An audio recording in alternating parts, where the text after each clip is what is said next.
നമ്മുടെ കേന്ദ്രമന്ത്രി ജോർജ് കുര്യൻജി പറഞ്ഞ എത്രയോ ശരിയാണ്. 2000-ന്റെ ആദ്യ വർഷങ്ങളിൽ നരേന്ദ്രമോദിയെ പറ്റി എന്താ പറഞ്ഞിട്ടിരുന്നത്?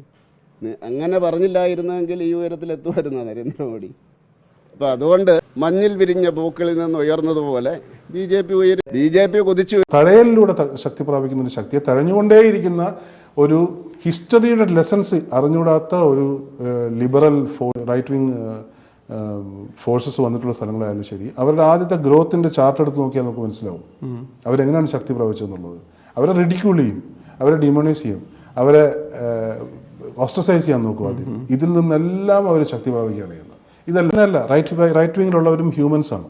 അവരെ ഹ്യൂമൻസ് ആയിട്ട് തന്നെ കാണണം. അല്ലാതെ അവരെ മോൺസ്റ്റർ ആക്കാനുള്ള ടെൻഡൻസി നമ്മൾ കാണിച്ചാൽ you should always understand this.